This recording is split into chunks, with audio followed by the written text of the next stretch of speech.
Ladies and gentlemen, we got him. You are Locked On Giants, your daily San Francisco Giants podcast. Part of the Locked On Podcast Network, your team every day.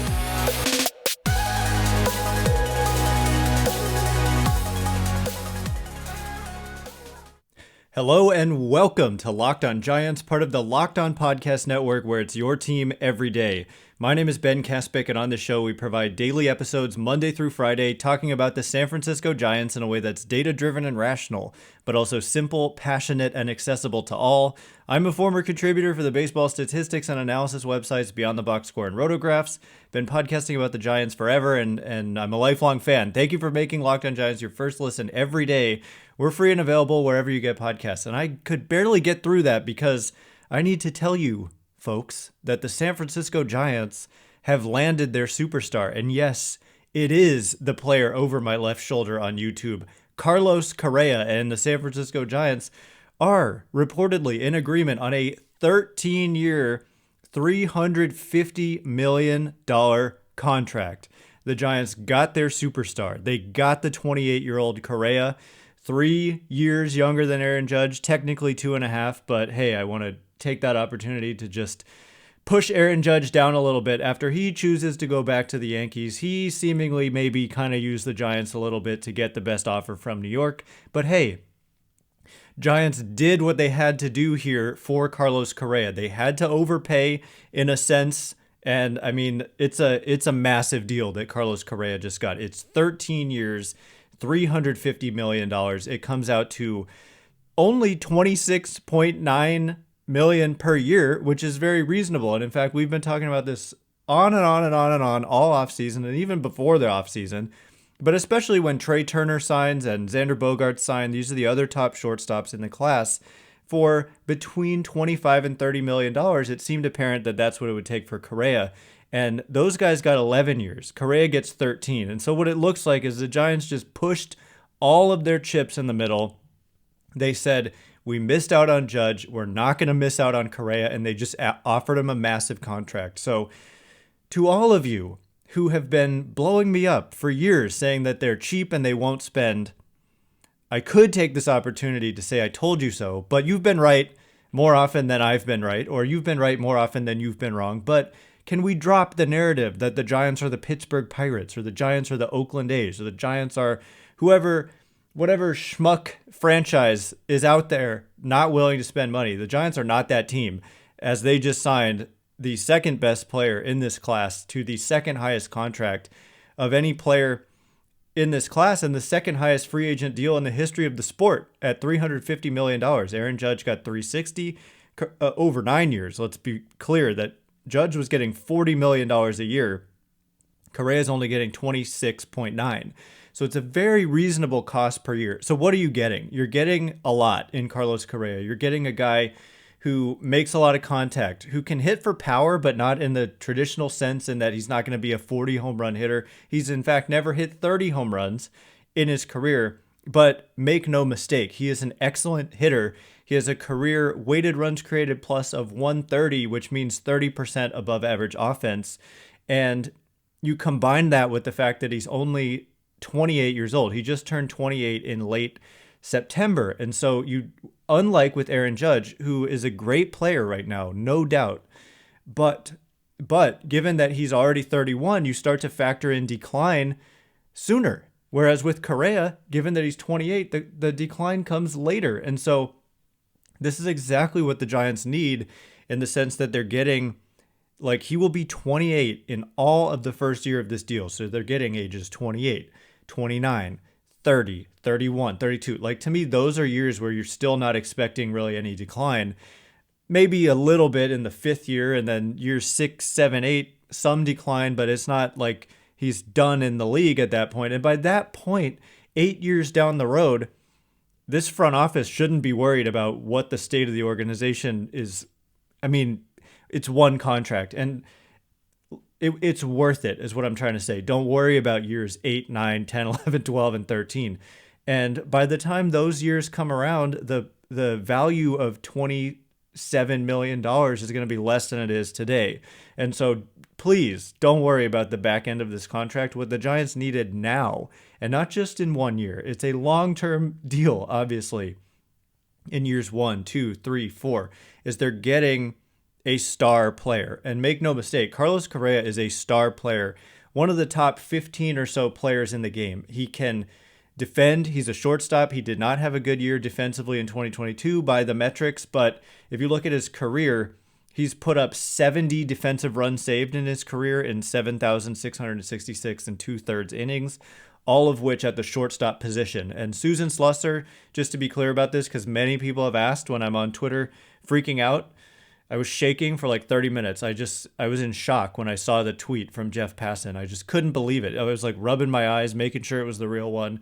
I'm sure that a lot of you had that same experience, but I don't even know what I was saying. My point was about defense and shortstop. Oh, and that Crawford is going to move to third, according to reporting about a month ago or so, a few weeks, from Susan Slusser, who said if they sign Correa, the plan is for Crawford to play third. And I think that makes sense. And suddenly the defense on the left side is just super strong if you don't buy too much into the kind of negative reviews of Correa's defense in one season. Defensive metrics are best taken in multiple season samples. I wouldn't put too much weight into it. Again, he's only 28 years old, and so we're not at a point where we're expecting him to be in some sort of decline in any facet of the game, and that's a huge part of the beauty of this deal. So he's athletic. He's got a really strong arm.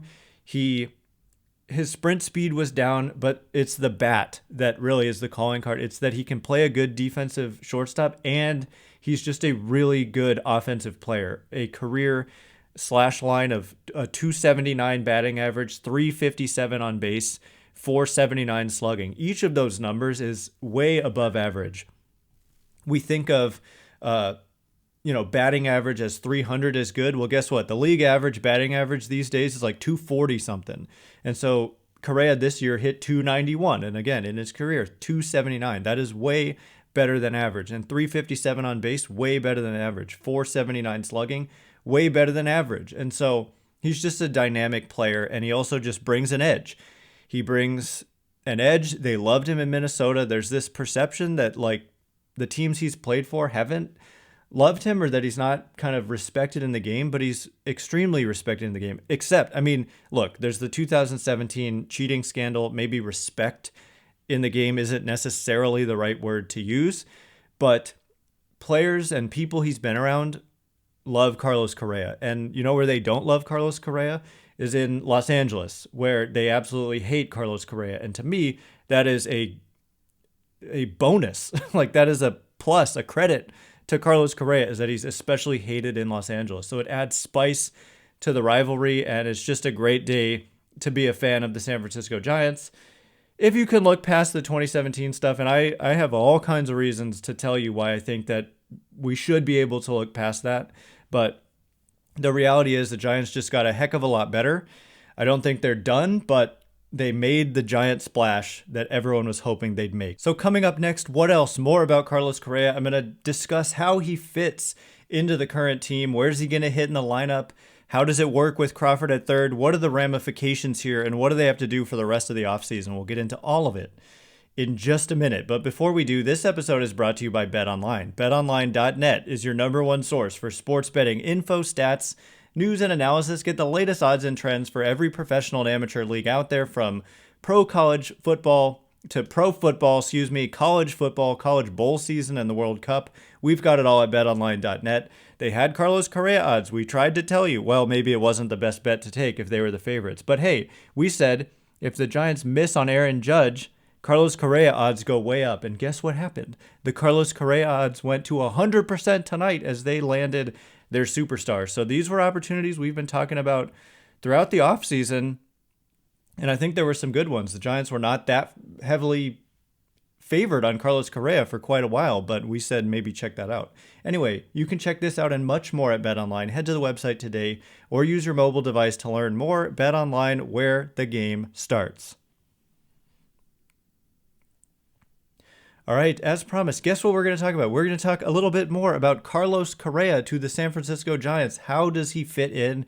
How about some projections for Carlos Correa? I mentioned that decline is not something you have to worry about. That's the thing. He's one of the youngest free agents in this entire class. At some point, I looked through at everybody's age. Actually, I have it right here pulled up in front of me. In this whole class, if we're talking about the youngest players, he's literally tied. I don't know if he or Benintendi are younger, but those are the only two players who are in anybody's top 50 lists who were 28 going into their age 28 season. So he's an extremely young free agent.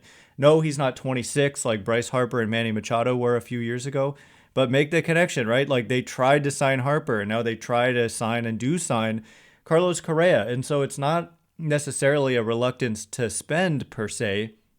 It's about spending on the right players. And so for Correa, I think part of it is just like, hey, we have to do something. Let's just shove all of our chips in on this player and get him. And they did. They did what needed to be done. This contract exceeds expectations, but all of the contracts this offseason, or most of them at least, especially at the top, have exceeded expectations. And so, look, 13,350. I'm still trying to wrap my mind around how big of a number that is in terms of the years. Like 9 years is a long time, and we're talking 13 years. And so obviously it's a very long time. But how does he fit? What does he do to the Giants like immediately? Well, he's going to hit, you better believe, right in the middle of the order. He is going to go to the shortstop position. I mean, Crawford's probably going to get mixed in there when Correa has his days off, but I would imagine, as Susan Slusser has reported, that Correa is going to be the primary shortstop. Could he play third for a year while Crawford is still under contract? Sure. But is the defense maybe better with Correa at short and Crawford at third? A year older Crawford, where he doesn't have to range as much and he can rely on his hands and his good arm. I think that makes a lot of sense. Like, I was thinking Crawford to second base, but then when Susan Slusser pointed out that they were thinking third, I realized that probably makes more sense because of the arm. Crawford's got a great arm. Correa's got a great arm. Suddenly, you've got a really good left side of your infield defensively. And Thairo Estrada is there at second base. They don't really have a first baseman. It's kind of Lamonte Jr., but man, I've got roster resource on Fangraphs pulled up here, and they've got a projected lineup, and Correa is already in it. And so I'm just going to run through what they're showing here for this projected lineup. Of course, subject to change. Gabe Kapler certainly changes up his lineups pretty regularly, but here's what they've got. I mean, 1 through 5 is looking pretty solid here with Thairo Estrada, Mike Yastrzemski, Carlos Correa, Jock Peterson, Mitch Haniger, Brandon Crawford, J.D. Davis currently projected here at first base, Lamonte Jr., and Joey Bart. Here's the thing. I don't think they're done. I think that Susan Slusser keeps reporting, and I'm just going off of my own belief about this, but she's reporting seemingly from having knowledge, like inside knowledge of the situation, that if the Giants plan to be like a slam dunk contender, they may need to do something at the catcher position, where Joey Bart had serious problems for 2 major stretches of time where he was striking out about half the time. And so she reported they were in on Sean Murphy, who eventually got traded from the A's to the Braves. And there are other catchers out there. The Toronto Blue Jays have 3 good ones, and so they're probably going to trade one of them. Danny Jansen, Alejandro Kirk, or Gabriel Moreno. One of those guys could be on the move. So I think that the Giants have suddenly made themselves a heck of a lot better.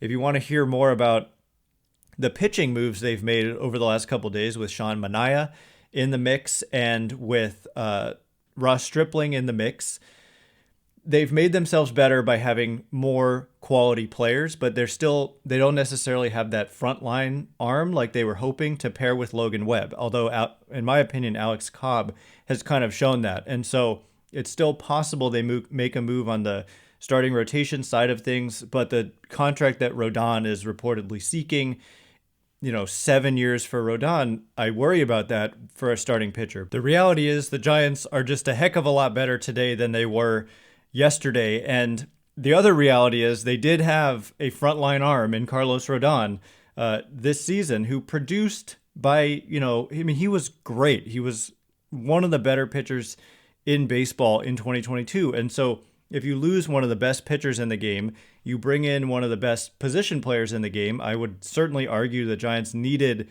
the position player more than they need the pitching because they've had a lot of success with these reclamation type pitchers. But I mean, if they really want to go for it, you make a move in the starting rotation and you bring in that frontline starter. And then suddenly you have this great quality of depth behind Webb and whoever is the ace. And you can trade one of those guys to fill out other needs on your team. And so I don't think they're done. And so coming up in just a minute, how can the Giants round out this team now that Carlos Correa is in the fold? I also want to give you the Zips projections that have me so giddy. Like, I'm seriously giddy right now. And I'm going to explain why when we look at these specific projections that, Zips hasn't come out with all of their projections yet. But when all is said and done, Correa is going to be projected as one of the best players in the game. He is. So more about that in just a second. But first, all right, as promised, we're going to get into some Zips projections, and we're going to get into what can the Giants do now? What do they need to do now? What is the state of this roster on December 13th here, quite early in the offseason, and a lot of time left to make these additions. And yeah, it's just been quite a night for the San Francisco Giants. But the Zips projections that I was referring to are eye-popping. Correa, according to Zips, which is done by Dan Zimborski, and they get featured exclusively on Fangraphs. So he goes team by team, and when a player is a free agent, he puts that player on the team that they were previously on.